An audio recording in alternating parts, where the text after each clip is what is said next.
Have you ever wondered why Brazil, a country thousands of miles from Africa, has the largest population of African descent outside of Nigeria? The answer isn't a historical accident.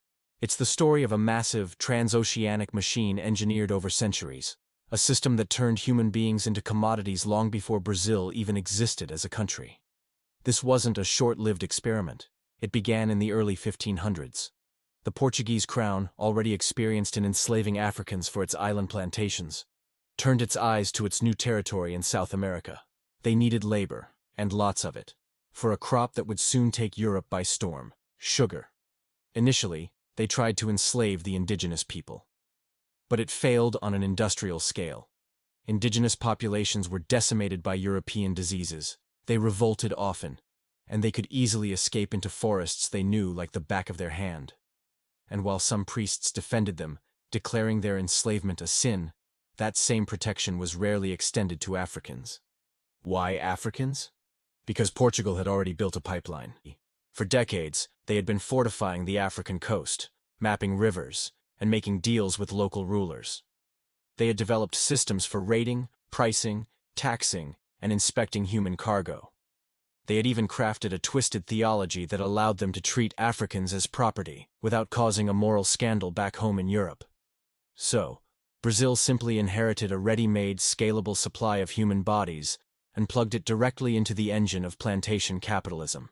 Over the next 3 centuries, this pipeline would deliver more than 4 million captive Africans to Brazilian ports, the largest single destination in the entire Atlantic slave trade. This was a demographic shift so enormous it would forever shape the culture, face, and soul of a nation. This wasn't just momentum. It was policy, business, and cold, hard mathematics, all backed by the power of a monarchy. Every part of the system was designed for profit.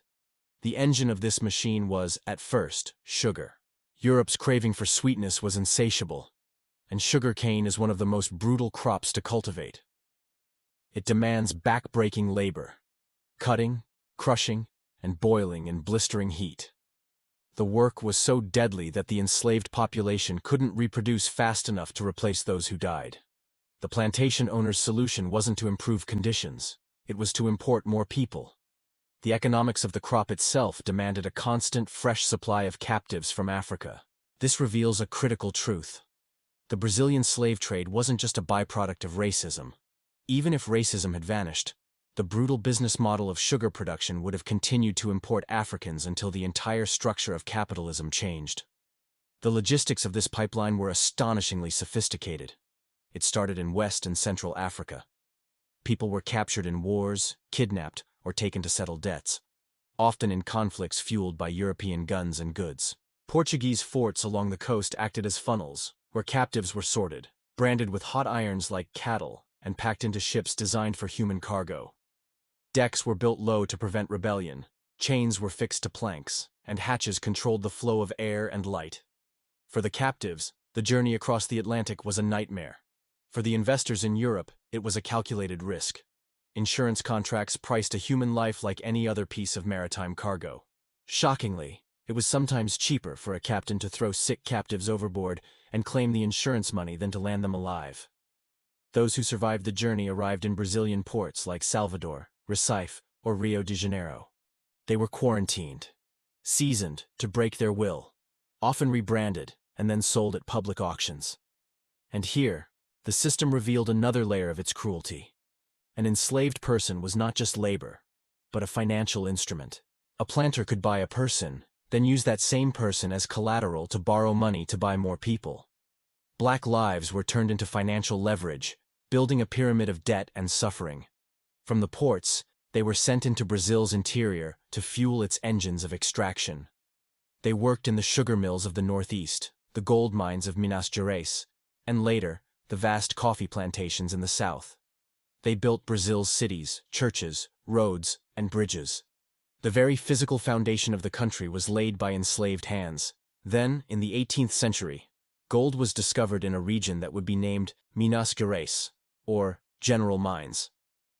This discovery triggered a new gold rush, and with it, a massive new demand for enslaved labor. The horrors of the sugar plantation were replicated in the mines, with new dangers and relentless pressure to extract wealth for the Portuguese crown. As the gold rush faded, another commodity rose to take its place: coffee. In the 19th century, coffee became the new gravitational center of the Brazilian economy, especially in the Paraíba Valley near Rio de Janeiro. The world's growing addiction to caffeine was fueled by the labor of enslaved Africans. This new boom gave slavery a powerful second wind. Just as many Atlantic nations were beginning to outlaw the slave trade, Brazil's economic elite doubled down, their fortunes now tied to this new crop. The system didn't wind down when it was morally challenged. It simply evolved, finding new commodities to justify its existence and outrun abolitionist pressure. But throughout this centuries-long nightmare, resistance was constant. It was a permanent, simmering counterforce. Enslaved people ran away to form hidden, free communities in the forest known as quilombos. The most famous of these, Palmares, was a massive, organized society that survived for nearly a century, a powerful symbol of defiance. Rebellions erupted on ships, in ports, and on plantations. There was sabotage, work slowdowns, and secret religions like candomblé, which blended African spiritual traditions with Catholicism to keep their culture alive in plain sight. This was not a story of passive victimhood. It was a story of protracted guerrilla endurance against an unimaginably powerful system. So why did this system last for so long, even as the rest of the world began to turn against it? Because the profits were spread across every layer of society. It wasn't just the plantation owners. The Portuguese crown took a tax on every enslaved person landed and a fifth of all gold mined.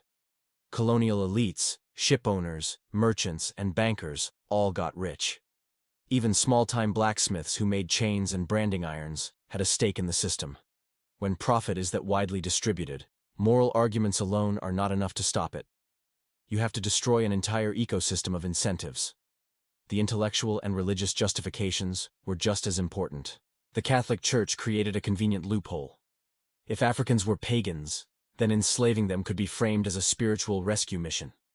Slavery was pitched as the grim path to baptism and salvation.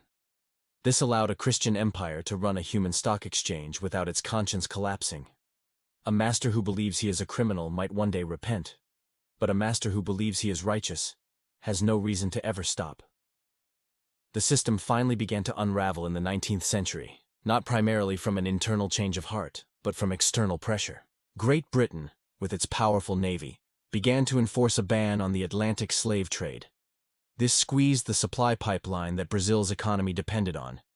Even then, the institution of slavery itself persisted.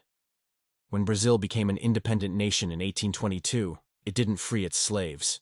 It enshrined slavery as a cornerstone of its new economy. It would take until 1888 for Brazil to finally abolish slavery, the last country in the Western Hemisphere to do so. The legacy of those 350 years is profound and visible everywhere in Brazil today, in its music, its food, its religion, and its ongoing struggles with racial inequality. Understanding this history is not just about understanding Brazil, it's about understanding how global capitalism was built, and the human price that was paid for the commodities that shaped the modern world. In the 18th and 19th centuries, the slave trade wasn't just a part of Brazil's economy, it was its circulatory system. Think about this.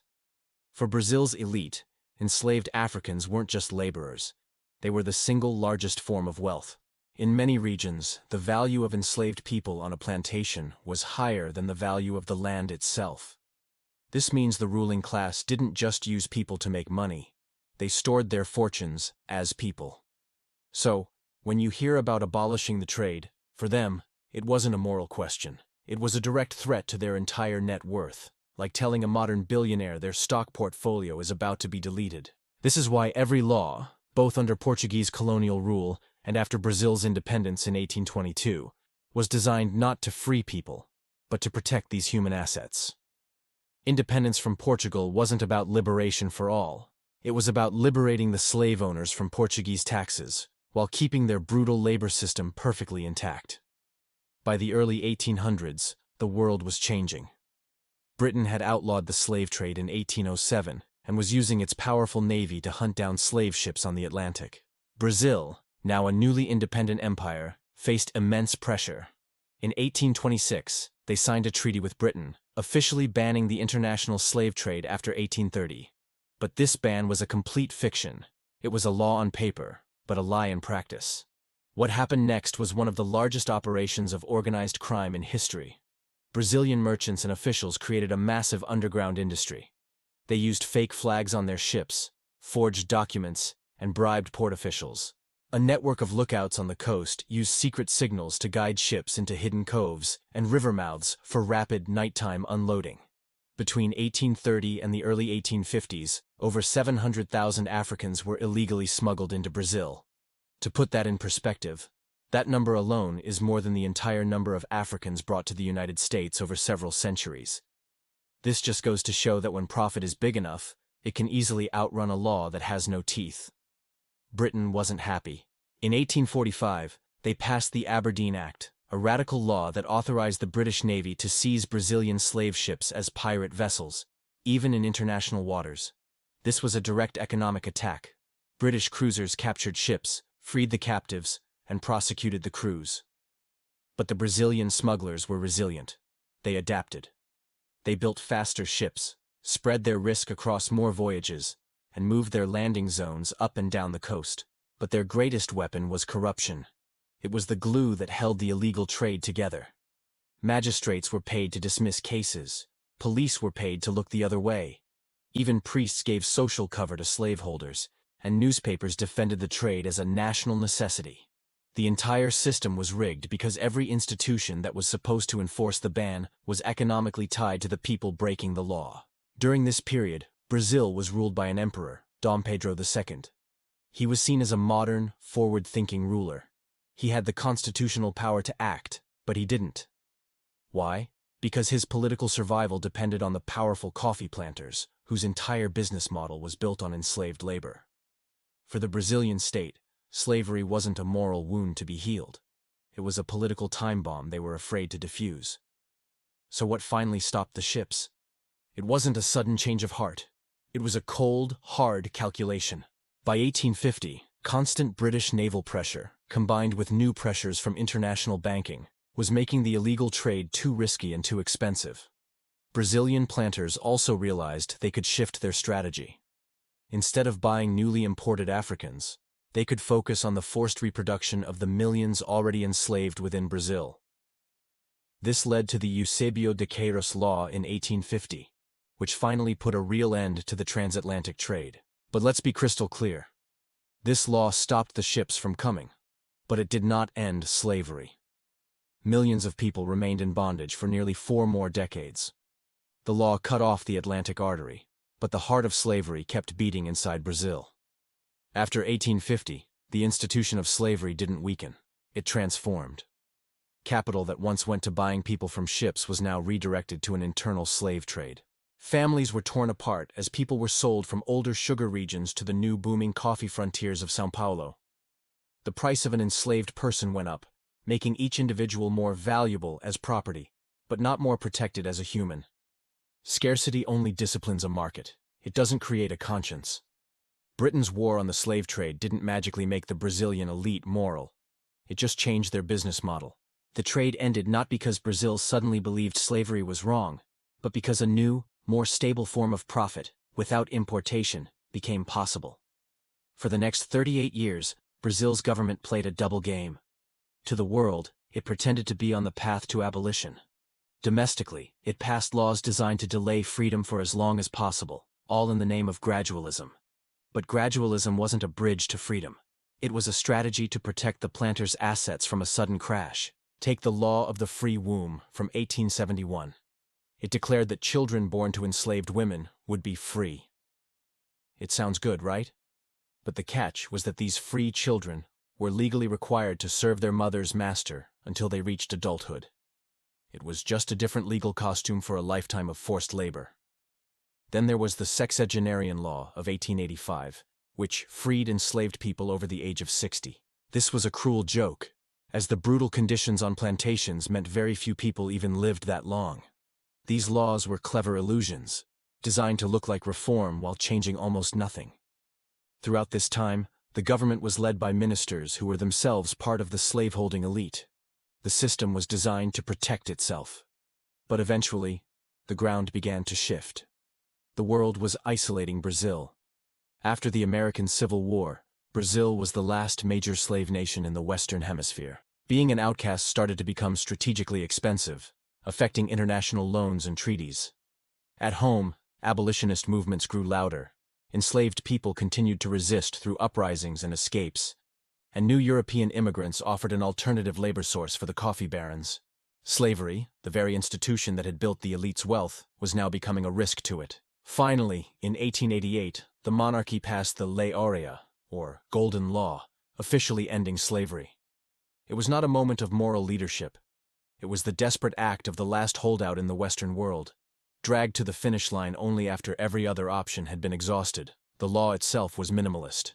It freed the people but offered no compensation, no land, no plan for social integration. It was just a legal off-switch. And here is the final irony. The monarchy hoped that by sacrificing slavery at the last minute, it could save itself. But the landowning elite, who had been protected for so long, felt betrayed. Less than a year later, they helped overthrow the emperor and establish a republic. The slave trade didn't just build Brazil's economy, it ultimately dictated the fate of its empire. Imagine a country whose entire economic body ran on a single, brutal fuel.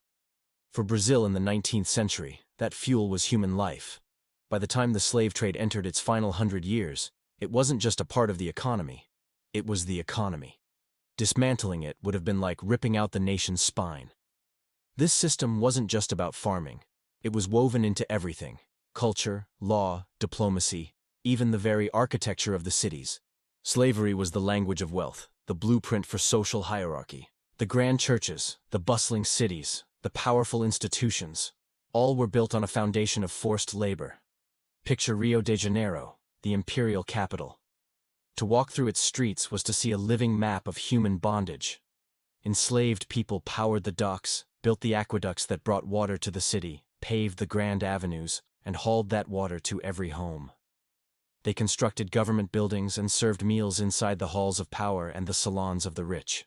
No part of society was untouched. What made Brazil's system so uniquely resilient wasn't just its staggering scale, but how deeply it spread. Enslaved Africans weren't confined to distant plantations. They were a flexible workforce, rented out, leased, and even used as collateral for loans across every town and city. Think about it. An enslaved tailor, a porter, a boatman, a street vendor, a wet nurse, a baker, or a bricklayer could be generating income for an owner who lived miles away. The enslaved were both a labor force and a living, breathing financial asset. A single person could be bought, then rented out for daily work. They could be mortgaged to secure a loan, seized in a lawsuit, given as part of a wedding dowry, inherited by children, or even donated to a monastery. One person could be forced into half a dozen different economic roles throughout their lifetime. This incredible flexibility made the system almost indestructible. If one industry, like sugar, declined, the labor force was simply shifted to another, like the booming coffee fields. This is why, when the transatlantic slave trade was officially banned in 1850, slavery itself didn't die. Instead, it intensified within Brazil's borders. Plantation owners in places like the Paraíba Valley and São Paulo simply adapted.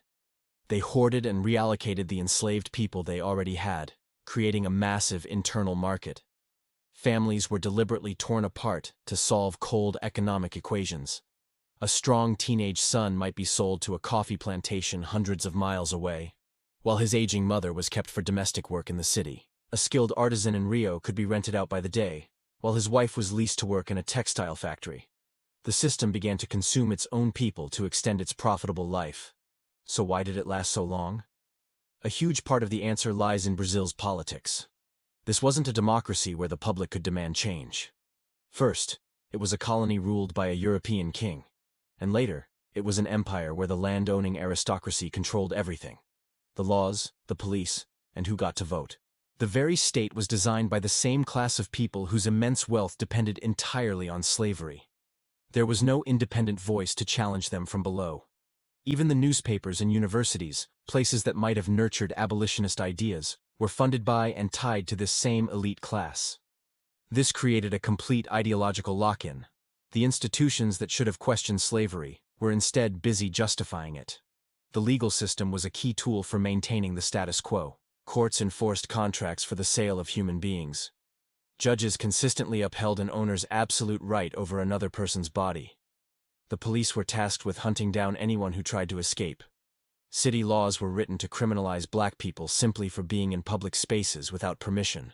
And the prisons? They were used to hold recaptured runaways. The law was cleverly designed with a dual code. An enslaved person was treated as property when it was time for a sale, but as a person when it was time for punishment. This wasn't a legal mistake. It was a precise and deliberate system designed to enforce ownership while crushing any hope of humanity. Now let's zoom in on the middle period of this era, the time between its explosive growth and its eventual slow decline. This is when the slave trade became more than just an economic engine. It became a politically protected system, blessed by law, religion, and the monarchy. At the same time, a storm of moral opposition was brewing in Europe and across the Atlantic. In this phase, Brazilian ports like Rio de Janeiro, Salvador, and Recife were like industrial factories for processing human cargo, handling tens of thousands of arrivals each year.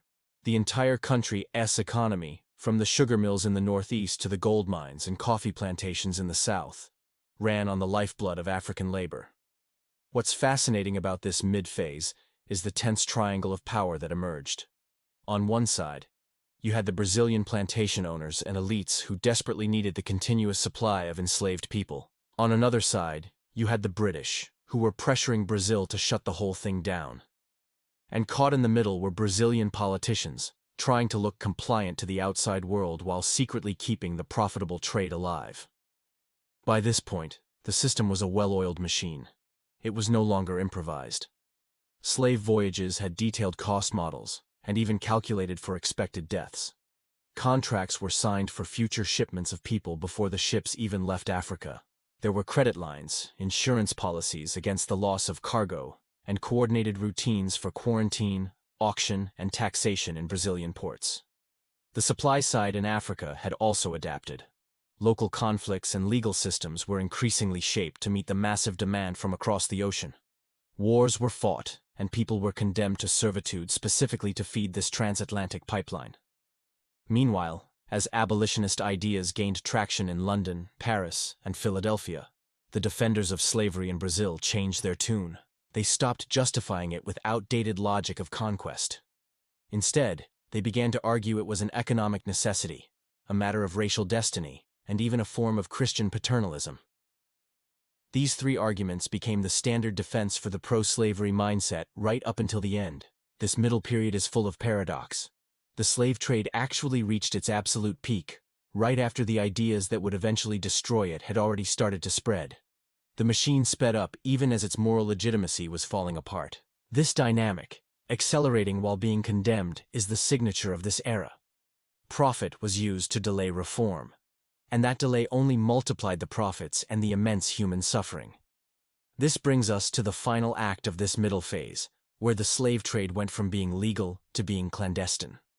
On paper, Brazil was signing treaties to ban the trade, mostly due to immense British pressure. In reality, the trafficking continued, but it went underground.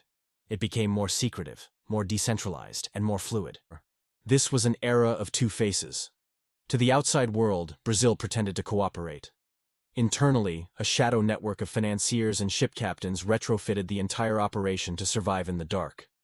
They stopped using major ports, and instead used hidden coves and inlets.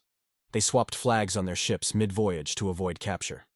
They forged documents and timed their landings for when patrols were elsewhere. The moral debate shifted. It was no longer about whether slavery was right or wrong, but about how long its continuation could be hidden to squeeze out the last massive harvests of sugar and, most importantly, coffee.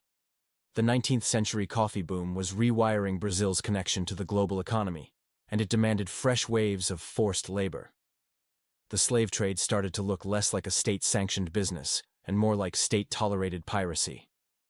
Captains carried two sets of books. Investors spread their money across shell companies to reduce their risk. The human cargo was often pre-sold to plantation owners to minimize financial loss if a ship was intercepted. Even the departure points in Africa shifted to more remote locations to dodge blockades. It was during this time that the first real cracks began to appear within Brazil itself. Some lawyers, clergy, and government officials started to argue against the trade. But their argument wasn't about morality, it was about risk management. They weren't saying slavery is wrong. They were saying, our constant defiance of Britain is putting our nation at risk. The first effective argument against the slave trade from within Brazil wasn't ethical. It was geopolitical. It was about the long-term survival of the Brazilian Empire versus the short-term profits of the illegal traffic. And so the stage was set for a final, bitter conflict over the future of Brazil and the millions of lives hanging in the balance. By the 1830s, the British Royal Navy had a new mission: to stamp out the Atlantic slave trade. They patrolled the ocean, boarded suspicious ships, and put immense pressure on nations still importing enslaved people.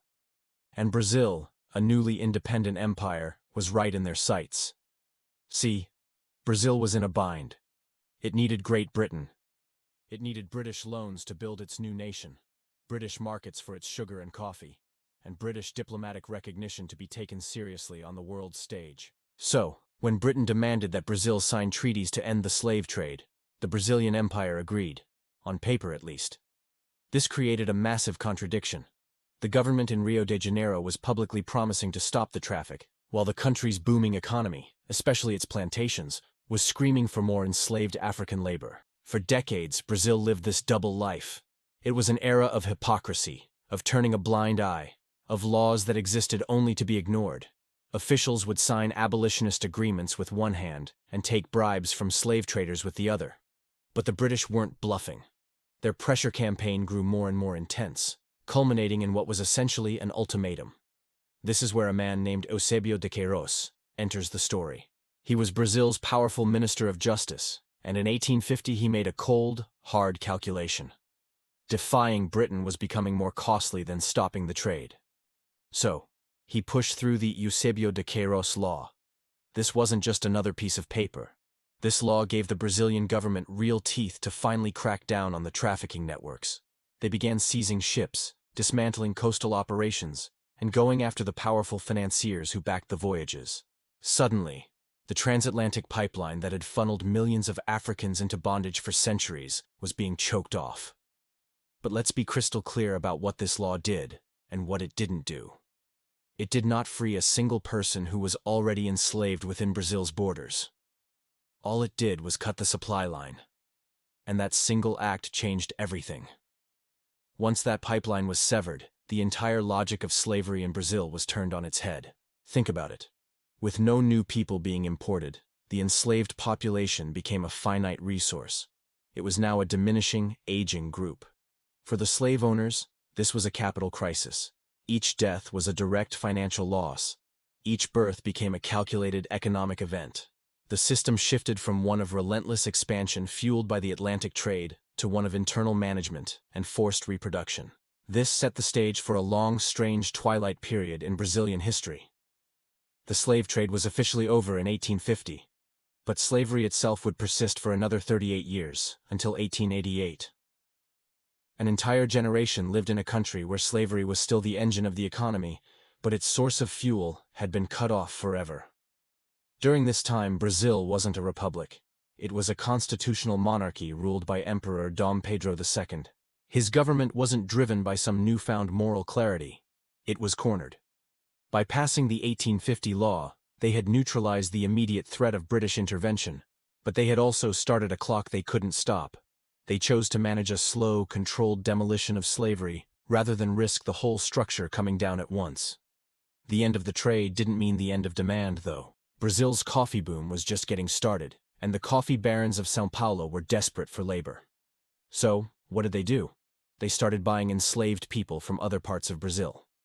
This triggered a massive internal slave trade, a forced migration that moved hundreds of thousands from the declining sugar regions in the northeast to the booming coffee plantations in the south. The system, deprived of its external source, began to cannibalize itself. For the elites, the game had changed. Before 1850, they risked Britain's wrath to protect the slave trade. After 1850, they risked internal unrest to protect slavery itself, but without the trade. It was a delicate, cynical balancing act. Appease the British just enough to keep them at bay, while preserving the institution of slavery for as long as possible to keep the profits flowing. The language of the powerful became cautious and coded. They talked of gradual reform and an orderly transition, all while profiting from the delay. Morality wasn't the driving force here, management was. Brazil didn't end the trade because it suddenly woke up to its horrors. It ended because a global superpower made it impossible to continue. And once that door to Africa was slammed shut, the countdown to total abolition was irreversible. As the years passed, the internal contradictions just kept growing. Enslaved people knew the importations had stopped. Abolitionist ideas from Europe and the United States were seeping into the cities through newspapers and books. The free black population was growing, and courts began to hear more and more lawsuits for freedom, often based on the simple fact that a person had been illegally imported after 1850. The state was now governing a world where slavery was still a daily reality, but it was no longer defensible in the language of law, diplomacy, or philosophy. The institution was alive in practice, but it was already dead in principle. Britain's naval blockade did what decades of sermons and petitions could not. It forced Brazil to cross a legal Rubicon. Once the country had officially criminalized the transatlantic supply, it could never go back. The best it could do was stall. And that long stall, from 1850 to 1888, wasn't a sign of slavery's strength, but of its managed retreat. The end of the slave trade acted like a slow-burning fuse planted deep inside the system. It didn't cause an immediate explosion, but it burned steadily and invisibly toward an inevitable detonation. When slavery was finally abolished by the Golden Law in 1888, the trade had already been a ghost for nearly 4 decades. And this proves a crucial point. The end of the Atlantic traffic wasn't a consequence of abolition. It was the precondition that made abolition unavoidable. The British Navy provided the external shock. Brazilian law provided the irreversible commitment, and the simple, brutal arithmetic of a finite labor supply did the rest. The end didn't look like a moment of moral triumph. It looked like exhaustion. With its transatlantic artery severed, slavery in Brazil became a system on borrowed time, delaying a funeral it could no longer escape. In 1888, Brazil finally signed the Golden Law, the Lei Áurea, becoming the last major nation in the Americas to abolish slavery. On paper, it was the end of an era, but in reality, it was just the beginning of a new chapter of inequality. For nearly 400 years, the slave trade wasn't just a part of Brazil's economy, it was its very skeleton. Over 4 million Africans, more than any other destination in the Americas, were brought to Brazil, not just as labor, but as the foundational capital that built the nation's immense wealth from sugar, gold, and coffee. So when slavery was abolished, you might expect a grand plan for repair, for justice. But there was none. No land was redistributed to the millions who had been freed. No programs were created to help them join the economy. No institutions were built to reverse centuries of dehumanization. Instead, Brazil's elites released millions into a so-called freedom, with no tools to achieve true equality. It was like pushing someone off a boat in the middle of the ocean and simply saying, "You are no longer a prisoner on this ship." What happened next is crucial. Instead of integrating the newly freed Afro-Brazilians, the government actively encouraged European immigration. The goal was twofold: to replace black labor and to whiten the national image. This wasn't an accident. It was a deliberate strategy. The powerful plantation class feared that any real reform, any true redistribution of wealth or land, would threaten their dominance. They kept their vast estates, the very land built on generations of slave labor, while the freed population was left with nothing but their own bodies. This created a legacy that isn't just a memory. It's a living, breathing architecture of inequality that defines Brazil to this day. You can see it in the maps of land ownership, where a tiny elite holds the vast majority of the land. You can see it in the stark wealth gap between white and black Brazilians. You see it in the patterns of policing, where black bodies are still treated with suspicion, and in the favelas that climb the hillsides of major cities, populated by the descendants of those who were given freedom, but no place to go. The abolition of slavery in Brazil functioned less like a social revolution and more like someone just unplugging a machine without rewriting its code. The system continued to run, just under a different name: Freedom was defined as a negative. You are no longer owned. But it lacked any positive action. Here is how you will enter society as an equal. This created a state of legal liberty, but economic and social exclusion. It was post-slavery, but it was not post-racism. Now, here's a powerful irony. The very people who were once commodified, treated as property, became the heart and soul of Brazilian culture. Think about it. The rhythm of samba, the spiritual depth of candomblé, the incredible art of capoeira, the flavors of Brazilian food. So much of what the world recognizes and loves about Brazil comes directly from its African diaspora. The nation's global soft power, its cultural identity, is inseparable from the descendants of the very population its legal order once enslaved. The cargo became the country's cultural treasure. And what about the intellectual legacy? For centuries, Brazil's elite defended slavery with arguments about economic necessity and racial destiny. When abolition finally came, there was no national reckoning, no grand confession that those ideas were wrong. The law was erased, but the underlying ideology, the grammar of hierarchy, was left to fester in the social subconscious. This is why racial stratification remains so deeply embedded. It was never formally unbuilt. Let's also not forget the geopolitical angle. The end of the transatlantic slave trade wasn't a simple triumph of morality. Great Britain, which played a key role in suppressing the trade with its powerful navy, had first enriched itself immensely through that very same trade. When its own economic interests shifted away from plantation slavery toward industrial capitalism, it pivoted its imperial strategy, becoming the world's policeman to shut down a system it helped create. The end came, not because hearts were suddenly converted, but because external naval pressure and new economic realities made the old system impossible to maintain. So when the trade and slavery finally ended, the world essentially kept the profits and exported the costs to the descendants of the enslaved. That's why the story of slavery isn't over. It's not a closed chapter in a history book. It's a live algorithm that continues to shape opportunity, wealth, and perception in the present day. The past isn't even past, it's just an unrenamed continuity. The slave trade didn't just build Brazil's past. It is still scripting Brazil's present in slow motion, in the lives of millions of people today. Understanding this is not about assigning blame. It's about recognizing the deep structural roots of modern inequality, not just in Brazil, but across the Atlantic world.